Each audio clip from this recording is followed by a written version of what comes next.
Hello, hello, and welcome to Homeschool Moms Unfiltered. I am your host, Megan, and my amazing co-host is... Hey, I'm Amanda. Hello, and welcome. We are your source for messy, imperfect homeschool support and community. The reality is we just don't have the energy or the time to put on a perfect facade. The news cycle lately is positively exhausting. We are parenting, we are homeschooling, we are managing logistics of day-to-day life. Who has any energy left over to pretend that we have it all together and that our days are just positively perfect? Yeah, not me, not freaking me. And I'm gonna tell you, even if I had the extra energy to create like my IG perfect persona, I would 100% take that energy and channel it into something far more enjoyable than making other people feel inferior and like they can't measure up to my fake image, right? Like, yeah. That said, what is not fake are our core values. So we are a secular podcast. And during this time, shit show, when so many marginalized communities are under attack, we will loudly affirm that we believe Black Lives Matter. It's great that there's a Pride Month and an LGBTQIA plus History Month. I don't know how many posts I've seen so far this month about like, what? They get another one? What happened to June? No human is illegal. Women shouldn't be shamed for taking Tylenol while pregnant when there's literally no scientific data to back up that BS. Autism is not something that we need to cure. And like, just so much more. Healthcare should be a basic human right if all lives matter. And, you're pro-life, you should feed children. I mean, I don't know. We could go on and on, right? Like we could do an entire 1 hour episode of all of the basic human decency things that we believe in that are now like crazy. I'm really loving right now, total aside, but I'm really loving on social media all of the people who are like, yeah, make those Antifa people terrorists. And then they look up fascism and they're like, this can't be the right definition. This means I'm a fascist. I'm not a fascist. Like, actually, yes, you are. Yeah, yeah, you are, right? Yeah. Oh, I'm telling you, I can't. I had, speaking of an aside, I had a mini meltdown the other day because in one of the homeschool groups that I'm in, this mom posted a picture of her kids putting things in a blessings box. And it was like, when the Lord blesses you with extra, you should share. And I took a screenshot and I sent it to Amanda and I go, I'm trying really hard not to get kicked out of this group by responding right now. I'm trying so hard. But I'm like, we travel a ton. Amanda and I both world school. My family lives abroad now. There is no other developed country where people have to stop on the side of the road to take canned string beans out of a box to survive. There are government safety nets that are in place in these other developed countries. And I'm like, this person who's posting this picture, which, first of all, if you're doing charity, why are you posting it online? Okay. Step one, so that people can tell you what an amazing Christian you are. Kudos. Number two, I can almost guarantee you, because of course, then I clicked on the person's name and I, did a little thing. I can almost guarantee you this person voted for a party that has stripped WIC, SNAP, health benefits, school lunches, all of this stuff. And I'm like, so you'd like credit for putting string beans in a box on the side of the road when the whole reason we need those things is because you're defunding the societal programs that would fix the need for the thing. I can't. I'm so done. I did respond, but I felt like I shared my response with Amanda. I felt like I walked a nice line. Did I not? I didn't get kicked out. Yeah, no, I thought it was actually far more balanced than you usually are. So there's that. Thank you. I really tried hard. So yeah.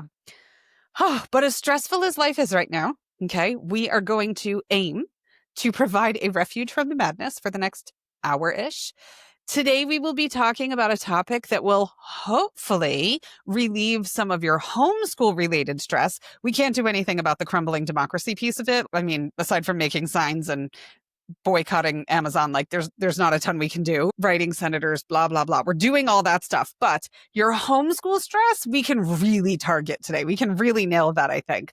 So today we're going to be talking about how to get over the nagging feeling that you are not doing enough, that you're failing your kids, that you're screwing this whole thing up. So that's the topic for today's episode. But first, we kick off all of our episodes with an update about our life and our week, part of our keeping it real vibe. Sometimes weeks are just not good, and we will happily tell you that. So, how's your week been, Amanda? Well, we are about to head home. So by the time you're listening to this, we will be back home we have like a 1.5 week window of time where we get to be home and catch up on life and see friends and do laundry. Oh boy, am I gonna have a lot of laundry to do. And then after that, we were jetting off to see family and hopefully have a really reassuring, affirming experience at the No Kings Part 2 protests. Those are just around the corner. But I'm going to be honest, basically, I'm just like really tired and we are struggling, generally speaking, with the constantly changing locations. Like Meagan said, we do like part-time world schooling. I say we do part-time because I have a lot of medical problems. I have a big team of medical specialists in Southern California. So I have to be home and at my home base fairly often for appointments and medication refills and things like that and testing and what have you. But we have been in Cabo for a few weeks and we had some other stuff earlier. And then, yeah, we're home for like a week and a half and then we're back on the road. And then we're home for another week and a half and then we're back on the road. And then we're home for like 2 weeks and then we're back on the road. And it all seemed like a great idea when I booked it. But the Yeah. reality is it's for us, it's a new school year. We use this charter system in California. So we have a teacher. And so every time we're back home, we're having to squeeze in meetings with the teacher and just trying to find like it's just hard. The kiddo's officially a middle schooler, so there's more expectations for what he has completed and actual worksheets and things that we have a new teacher. We're trying to break in a new oversight teacher. And so we're like, yeah, we're just on the struggle bus. It's a new stage of life and it will be fine, but the constant changes have made it really hard for us to settle into a good routine and rhythm that works. And I'm really ready for this quarter to be over. I've talked before about how we usually tweak each quarter, and I don't even know how we would begin to tweak because we've yet to have 3 weeks of all the same thing, you know? Mhm. So I don't know how we would even have any idea what needs to change. But yeah, it's life is not so easy over here. Yeah. Mhm. So yeah, how about you? What you got going? Yeah, it's been a good week. I mean, I talked in the last episode about our visas came through, and I mean, we've just been hanging our hopes on visas coming through for so long that like I feel like I have no right to complain about anything. There's some logistics of actually getting that sorted out and whatever, but they are approved. I have worked so hard for so many months on paperwork and logistics and all that kind of stuff, so I can't complain. I have been using my time in the United States to watch the Outlander prequel, which I'm pretty excited about. Blood of My Blood. It's on Stars. It's not yet available in Europe. It'll come, but it's just delayed. So I was like, if I'm going to the US, I'm watching Blood of My Blood. So I downloaded them all so that anytime I have a little pocket of time, I pick up an episode. And so far, it's pretty good. I am a huge Outlander fan. I prefer the books over the TV show. Seasons 1 and 2 of the TV show were great. Then it really went downhill. Blood of My Blood is not based specifically on the books. It's an imagining of the prequel. So I feel like I can be free to enjoy it a little bit more because I don't have to sit there and be like, this is not how it went in the book. Stop fucking up the content. So I'm enjoying it. So it's good. I read 2 good books in the last week, which I'm happy about. I was in a little bit of a really like B- book slump. And so I got to like a B+ A- book. Like they weren't A+, but they were B+ A-. I'll take it. So that was good. Our protest got scheduled for Lisbon, which I'm super excited about. I had been looking to see if we were getting a No Kings Day on October 18th. Nothing, nothing, nothing. I'm part of a group called Democrats Abroad in Portugal, and they posted it just today. Ours is called No Tyrants Global Day of Defiance. So it's not No Kings Day Part 2. I don't know why, but I will be there and I will have an amazing sign. I just found a couple of signs the other day, like on people's threads and stuff. I have the little Pinterest board of signs, so I might change up my sign for this one. We shall see. So that's good. I've got that scheduled. And we've talked on the podcast numerous times about our overall boycott of Amazon, unless it's like absolutely necessary. And I will say I ordered 2 things on Amazon while I'm here because my time is short. So I can't order from a supplier that's going to take X amount of time. I have to be able to bring stuff back to Portugal. But I ordered the goopy stuff that you can run across your keyboard and it picks up like crumbs and lint and stuff from your keyboard. And I'm so excited. It should be here by the time we're done podcasting. So I'm going to go defunk my keyboard and I can't wait. It's going to be so satisfying. And then my friend has this thing. It's like, it's a kitchen gadget. So it's got a handle and a long stem stick type thing. And then on the bottom, it has this like windmill looking contraption on the bottom of it. And she showed it to me and was like, this thing is great. And I was like, what is it? It's for making ground meat so that you can break apart the ground meat because it has all these little spoke things to do. I live for ground turkey breast, but there's like no fat in ground turkey breast. And so it doesn't break apart really easily like a ground beef would or something like that. And so I had to order. I couldn't help myself because I live for ground turkey. So these are like the small joys that are holding me right now in a world that is an absolute disaster. I'm taking small little moments of joy where I can. Totally fair. Say, it's an interesting point about changing it to No Tyrants Day because, in fairness, there are several kings and queens and princesses and yada, yada, yada in Europe, and they're not really bad for the most part. They're kind of like figureheads. Most of the royal families in mainland Europe are less involved than like in the UK. I can see it like I think Norway and Denmark. There are quite a few kings that are pretty chill and laid back, it seems, and maybe just mostly help with tourism as people go to look at their castles and stuff, I guess. So yeah, maybe that's why the focus is on no tyrants. So Europeans can get behind it without it seeming like Right. there's more going on. Yeah, treasonous. Yeah. Yeah, interesting. That would be a great unit study, deep dive, random kind of thing to do some research on and look at, like which ones actually bring money in and how much power each one has in each country. Yeah, it's true. Yeah. Okay, so anyway, today's episode. Have you ever worried that you're not doing enough? Because if you haven't, I don't know. Are you breathing? Have you ever worried that you're going to fail your kids or that you are failing your kids or that maybe you're just completely fucking up this entire homeschool thing? I think every parent, I wish this was one of our live calls so I could be like, put your hand up if you've never felt any of those things. I'd be so curious if there was someone that's like, yeah, I've always known I was doing amazing. Or maybe you're considering homeschooling and these feelings, these concerns are part of the reason why you haven't taken the plunge yet. So that's what we're going to talk about today. Yeah, absolutely. And we talk a lot about being like this imperfect source of homeschool advice and that we don't want to ever show up and make people feel bad about themselves, seeming like we have it all together and all this kind of stuff. And on the regular, we do probably sound pretty confident about our homeschooling. I mean, we have a podcast, so like I should hope so. But I think it's important to point out that we've been doing this for a really long time. And so, yes, we have gained a tremendous amount of confidence. But I think some of the things that you just talked about, I had complete flashbacks while you were just talking to the beginning where I was like, I mean, even just committing to sending the notice of intent. And I mean, I remember one night just talking in a hamster wheel in bed with my husband. And my husband finally went, are you afraid you're not going to be good at this? Because he goes, I have every confidence that you're going to be good at this. Just do it. He was like, stop talking about it already, you know? But for the love of all things, stop talking and just do it. Yeah, exactly. He's like, you're going to be fine. Do it. And I was like, okay.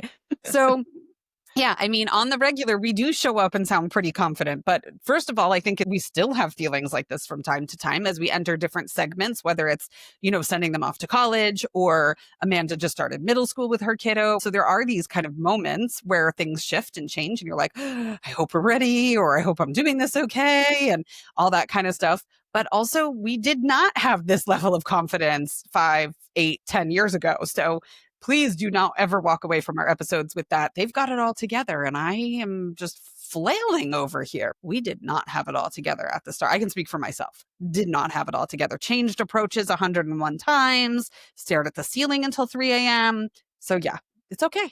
And I think that's the key, is knowing that that feeling is typical. I'm not a fan of the word normal, but go ahead and use normal if that makes it make more sense in your head. But that is a very typical feeling. It is true that almost every single homeschool parent wrestles with this nagging doubt, and it may ebb and flow, and it may be absolutely paralyzing some days, and other days you're feeling like, okay, I've got this. And then it comes back again when you least expect it. But I think the key is the fact that you're even worried about being enough for your kids or doing enough for your child means that you are doing enough. Parents that don't give a shit, parents that are disengaged, are not losing sleep over this stuff. So the fact that you are worrying already is step one. I'm not saying worry more, because the type A's, right, would be like, I'm going to worry even more then to make sure I'm doing a great job. So the fact that this has crossed your mind, that this is something that you're focusing on, the fact that you're sitting here listening to a podcast about homeschooling, okay, to learn and to grow and to build community and to build your confidence, tells us that you are a caring, dedicated parent and you have got this. So maybe reframe the doubt or the worry that you have as not that you are failing your child, but that you care deeply about your child's education. And there is nothing wrong with caring deeply about your child's education. We're thrilled that you do, because they're our babies. It's going to be amazing. Yeah, no, for real. Okay, so practically, we can all agree, yes, it's normal. Let's normalize this. It's typical, whatever word you want to use. We're all going to agree that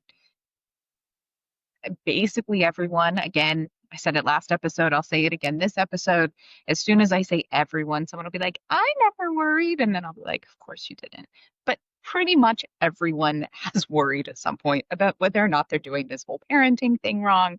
And if you worried about whether or not you were doing the parenting thing wrong, you're surely going to worry about whether or not you're doing the homeschool thing wrong. And yeah, I mean, once you get past that and just accept, like, well, this is just, it's okay. This is standard. This is like, the standard operating procedure. You have to go through this step.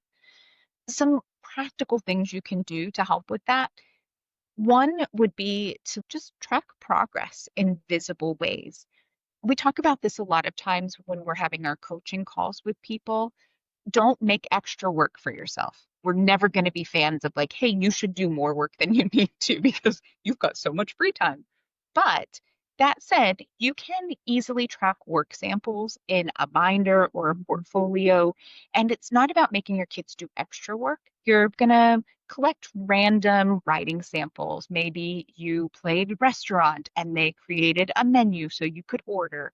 And when you're done playing, instead of recycling that paper, stick it in a folder.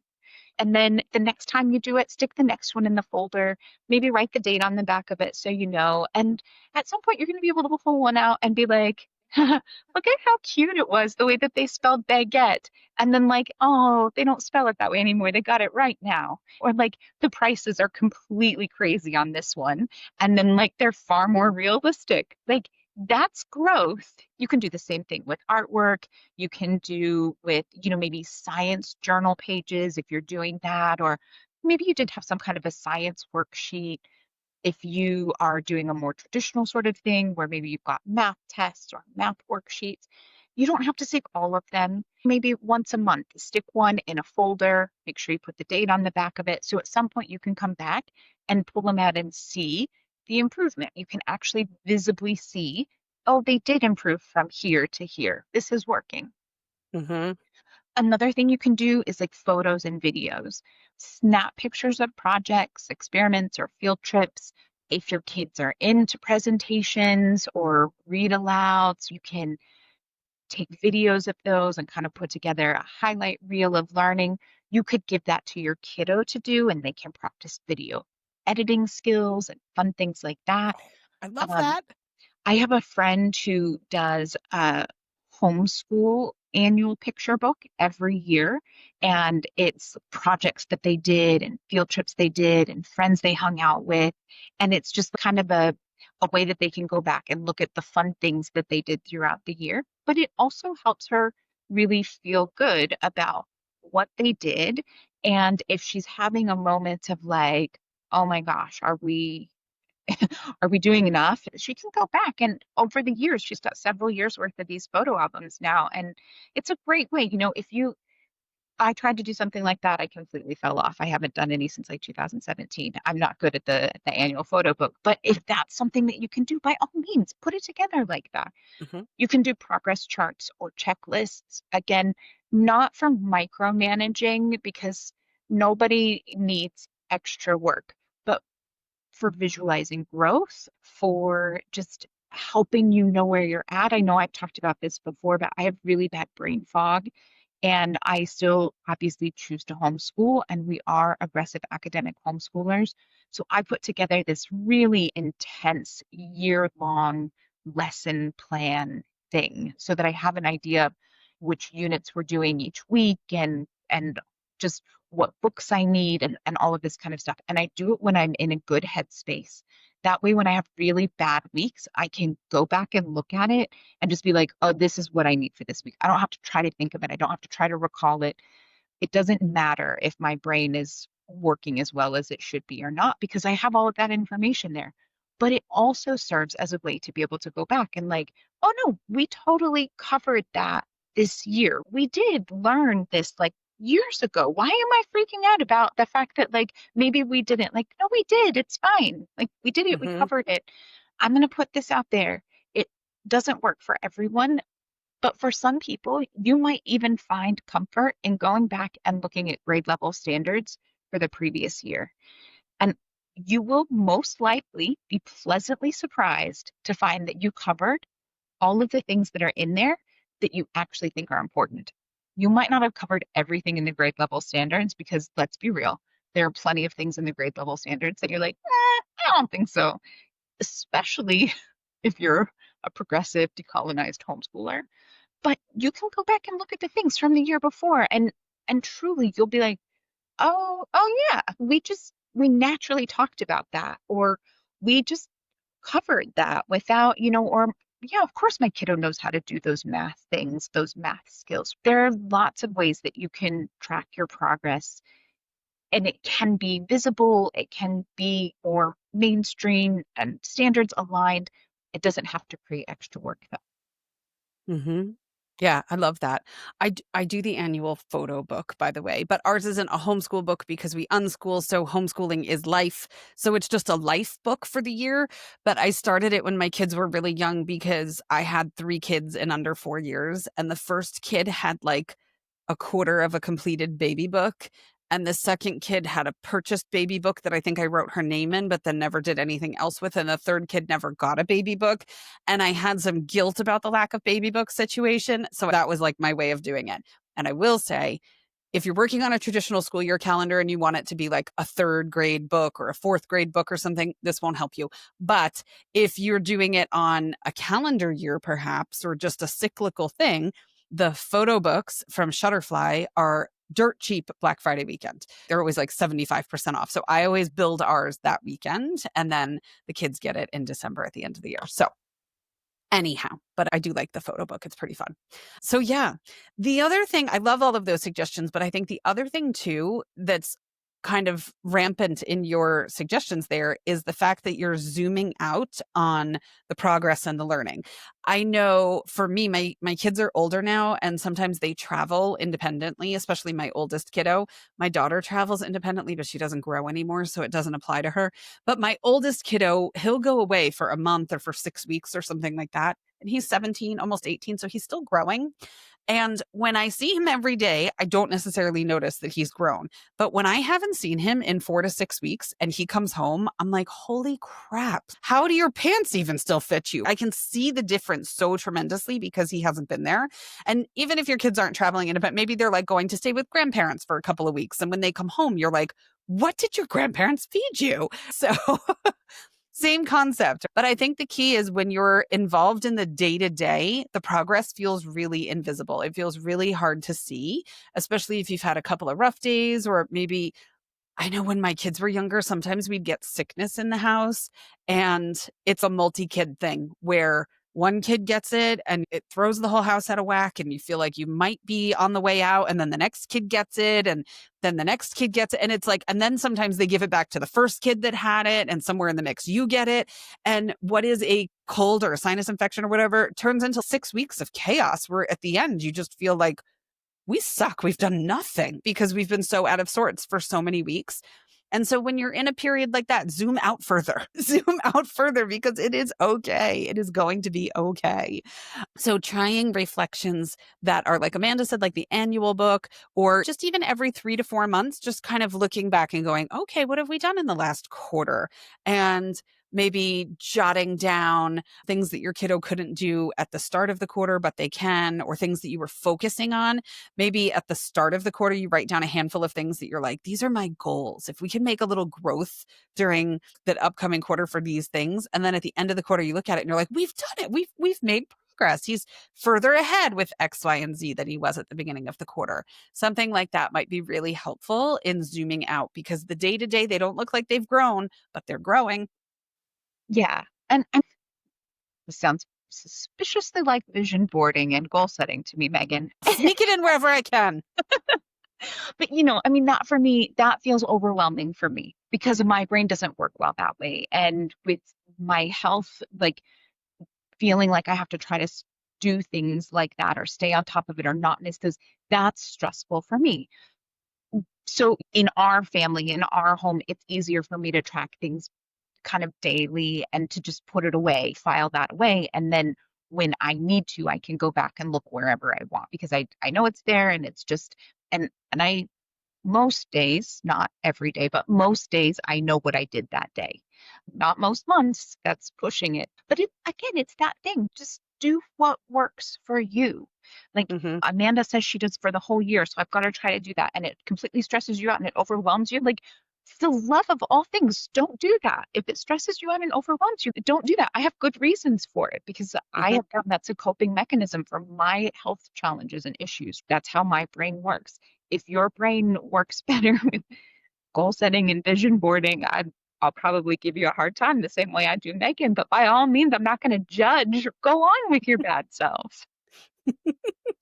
And then you come hang out with me and we'll talk goal setting and vision boarding all day long. It'll be great. Okay. Yeah, I love it. All right. So if we're saying this and you're like, I get it, I get it, I get it. Okay. I'm redefining this and I'm a caring parent. I'm not failing and all this kind of stuff. But an hour later, you know darn well you're going to be like, I suck and this is going badly and I'm failing the kids and I'm never going to sleep tonight and all that kind of stuff. Okay.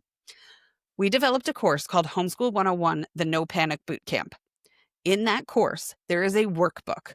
We cannot recommend this workbook highly enough. You can also just buy the workbook on Amazon, but I'm going to say it goes way better with the course. Just saying. So within that workbook, you're going to define your goals, your learning strategies, your day-to-day approach. You're going to go through all these things and you're going to write it down in these journaling activities so that, again, when you're having those rough days, you have this compass, this roadmap that you can go back to, that you can go, nope, I'm right on track. These are conscious, intentional choices that I made at the start of this journey, and I am okay. And then when you hear Amanda say she plans for the entire year, or so-and-so makes a book for an entire year and does all these things, it's okay because that's not your journey. That's their journey. Your journey is in your book. And maybe sometimes you do hear something and you go, I could easily add that. That would be a great compliment that I just didn't think of before. great. But it doesn't mean that every time you see what someone else is doing, you're now going to feel inferior or that panic is going to start to rise up again.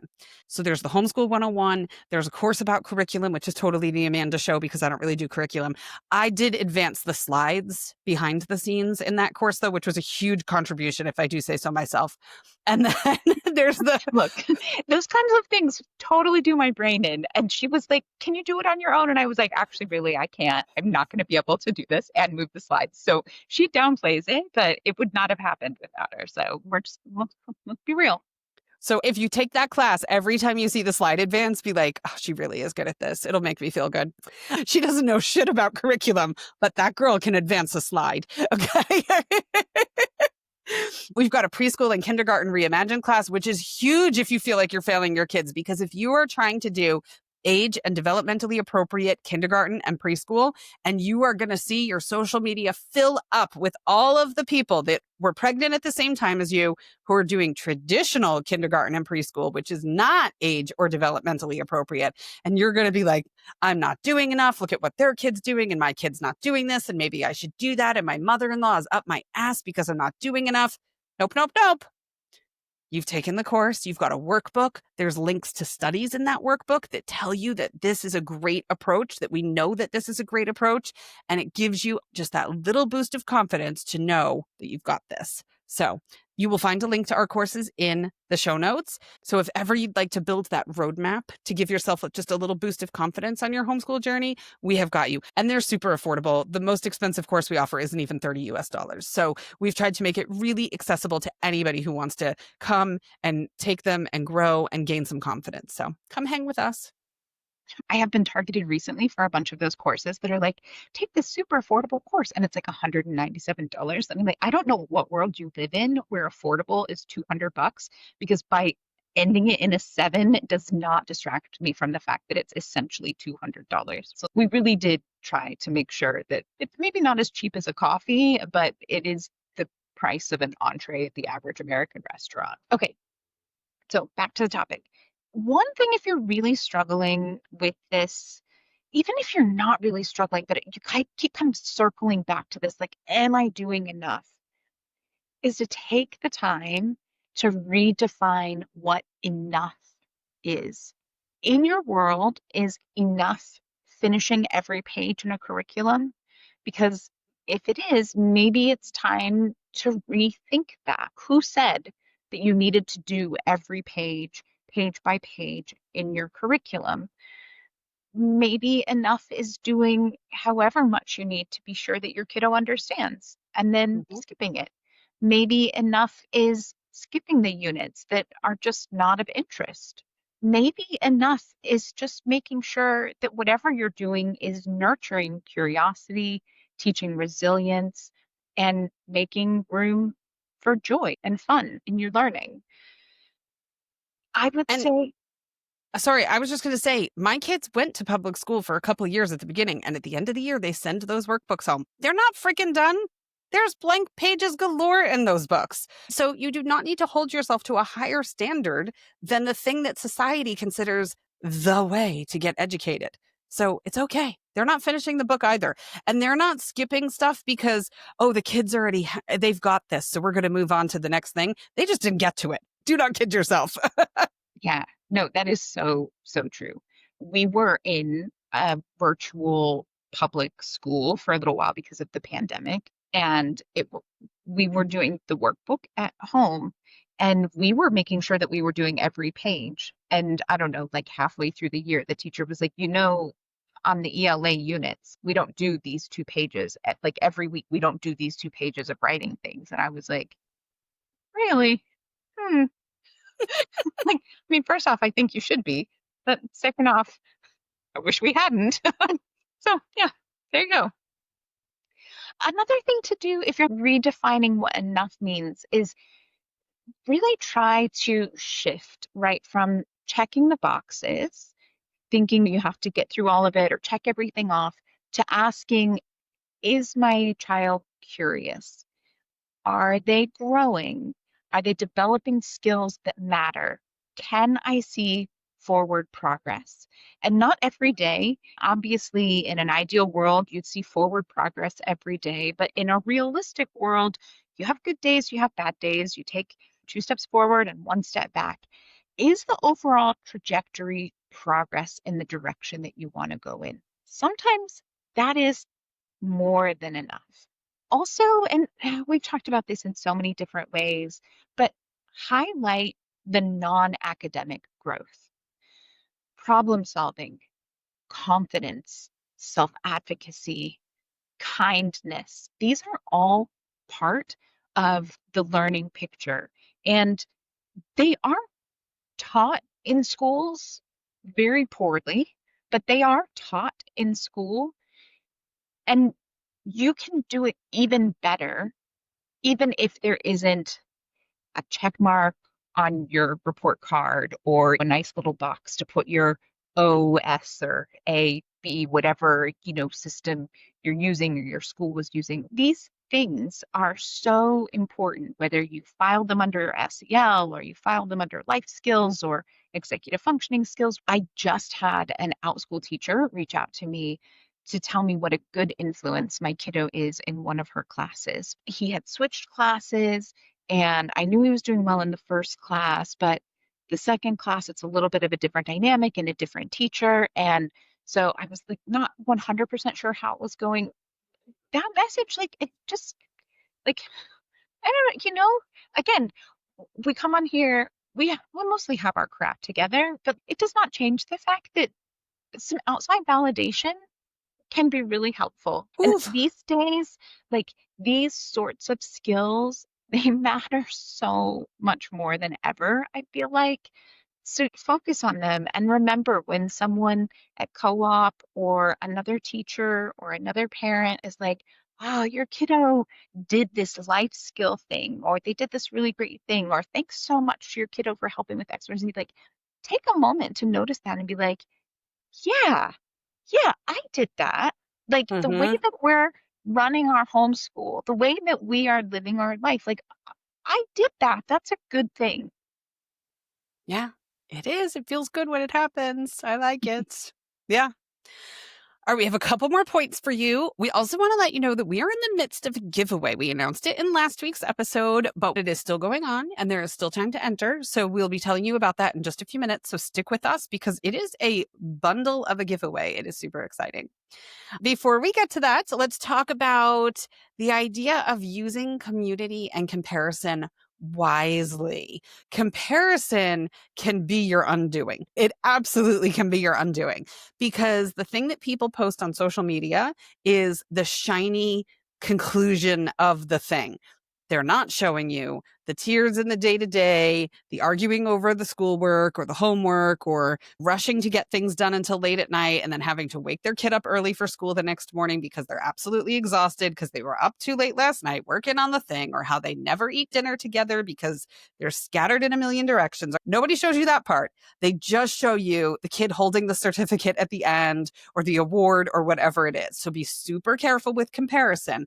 But comparison can be helpful if you have a solid community. P.S. We are a solid community. We hold monthly meetings that tons of people come to, and we talk through what they're doing and how they're doing it, and they can bounce ideas off of each other, and it's supportive, and it's kind, and it's friendly. There's information in the show notes if you'd like to come join our Patreon. So, but if it's not us, find a community. Find a community where you can talk to other parents. And if you're like, I'm doing this, and they're looking at you like, that is way too much, like way, way, way too much, right? You're killing yourself for no reason. You're drowning yourself. It's okay. It's like a great permission to be like, oh, okay, I can back off a little bit. I'm because I am so nervous about failing my child, I am going overboard. So sometimes having that sounding board can be really, really helpful. Another thing, I cannot stress this enough. When you're asking for feedback or help or guidance, ask veteran homeschoolers. I cannot tell you how many times, especially for littles, we see posts that are like, what should I use for kindergarten? And most of the veterans jump in and they're like, play, hands on, play, go to the park, plant a garden, do puzzles, read to them a ton. And then you'll notice the verb tense changes. And it's like, we're using blossom and root. We're using the good and the beautiful, which is not secular. We're using this. They're just as lost as you are. The people that are in the we are category, they don't know what they're doing just yet. They're just as lost as you are. Listen to your veterans for advice. Ask them what they wish they worried about less all those years ago, what fears they had that as they grew on this process, they were like, oh my gosh, I can't believe I was worried about this thing. Because there's plenty of that. I have that. Do you have those, Amanda, that you're like, I can't believe I was worried about this? Yeah, no, and honestly, talking about this, it reminds me in a group that we're both in, I think. I just saw a post that was like, my almost 6-year-old is really struggling with the science curriculum that I got, and they listed a science curriculum that's like a dense, heavy textbook. And I'm like, oh gosh. I remember thinking like, oh, we've got to make sure that we're doing, like the public school didn't send anything for science or social studies. Like, what are we going to do? We need to supplement this. And in fairness, I am pro supplementing or covering those things at the first and second grade level. I do think that they should be covered, but they don't need dense, heavy textbooks. When it was like, well, for science, for an almost 6-year-old, for the next year, I'd just have fun watching Emily's Wonder Lab and Emily's Science Lab. And if you want to go the next step further, get one of her experiment books or any other kitchen experiment book that blow things up in the kitchen. Not really. When I say blow things up, I mean the baking soda volcano blow things up, right? Like the Yeah. Alka-Seltzer tabs and the pop top lid. Like Mentos and Diet Coke is where we're at, right? yeah, and like, not natural gas blow up the kitchen. Okay, it's fun in colors, like do baking chemistry. There's so many fun things you can do. That's all you need to do. But of course, like I put this long thing, and mine's the only like long response of like, hey, keep in mind, keep it fun, and this and that, and just remember, like later in elementary school and in middle school, you're going to cover all the exact same things with a little bit more depth. And then in high school, you're going to be expected to cover literally all of the same topics again in more depth. So just keep it fun and make sure that they think, oh, science is fun and interesting. That's what you're That's going the for. goal. Yeah, that's what you're going for at that age. And then it's again, like I like Book Shark. I like Blossom and Root. I like, I, the good and the beautiful always comes up, even though it's not secular. You're just Yeah. like, oh, I like this textbook series. I'm like, oh gosh, like, oh, Yeah. Yep. Yep. I'm with you. I'm right there. The other thing when it comes to community and comparison is there are people that see your kid in action day to day. There are people that you hang out with at the park for your play groups. There are nature groups that you're hanging out with. There's co-ops that you're in. There, your kids on a swim team, your kids in Girl Scouts, whatever it is. Okay. Those are the people that see your kid day to day. Those are the people that see your kid interact organically in an environment that is natural to them. They're the ones that are seeing your kids evolve because they're seeing them at a regular cadence. Okay. When your nosy Aunt Trudy is like, she should be doing this, or I can't believe he's not doing that yet. Like, I'm sorry, but no. Okay. This person has no frame of reference. They're not seeing your kid in an environment that is typical for them, that is routine for them. If you are having doubts, talk to a veteran homeschool parent who sees your kid on the regular and who has experience with this stuff.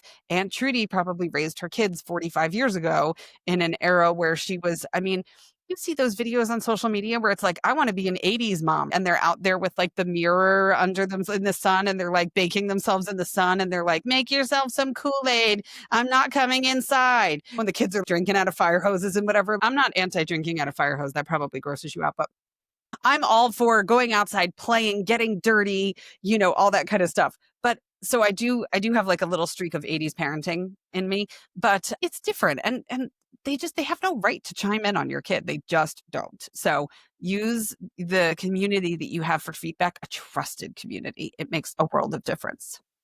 yeah, no, those are great points. And I think kind of the last point to make on this in general is focus on the long game. Make that the point that you always come back to. Remind yourself that education is not a sprint. we're not sprinting. The skills compound over time, even when the daily lessons feel uneven. Like we said before, the 2 steps forward and 1 step back, that's okay. It's not a sprint. Kids remember experiences, projects, and even conversations much more than they're going to remember worksheets or timed drills or those sorts of things. And so those conversations that build and that add and grow with time, that's what you want to focus on. And then most importantly, remember that consistency, not perfection, builds a strong education. Mm-hmm. Yeah, That could almost be our absolutely. mantra. We have another mantra for you at the very end, but truly, consistency, not perfection, builds a strong education. That's solid right there. It is a good one, right? Yeah. Bonus mantra. Mhm. Okay. So we told you earlier that we have a giveaway going on right now. Super exciting. There's a link in the show notes for you to be able to enter the giveaway, and it has all the details as far as dates and things like that. What are we giving away? Okay. We do unit studies every single month. We put them out for our Patreon subscribers, and then we also have them individually on Teachers Pay Teachers. We have some themed bundles where we've taken 3 of our unit studies. And let me tell you, each individual unit study is like, whew, it's a lot. So we've taken 3 of them and put them together. If you win the giveaway, you get to choose which bundle you'd like. So we have one that's science and survival, for example, and that one is made up of wildlife conservation, women in medicine, and a unit study about potatoes, which is far more interesting than you might think at the surface level. Potatoes have had this massive impact on society as a whole. So there's a lot to know, and it's filled with STEM stuff and history stuff and writing. And I mean, it's pretty interesting if I do say so myself. We get a lot of feedback about that one where people are like, I didn't know there was that much to know about potatoes. There is. We've got civics and social justice, innovation and invention, American history and legacy. And this is not your whitewashed Eurocentric history of America where like the Indians and the Pilgrims sat down and had a friendly meal together. It is not that thing. That is not our jam here at Homeschool Moms Unfiltered. So when we say history and legacy, it is a genuine accuracy, history and legacy. We've got STEM and discovery. We've got social justice and human rights. There's a whole bunch of stuff that we've got available that is part of our giveaway. So you get to choose the bundle that you would like when and if you win the giveaway.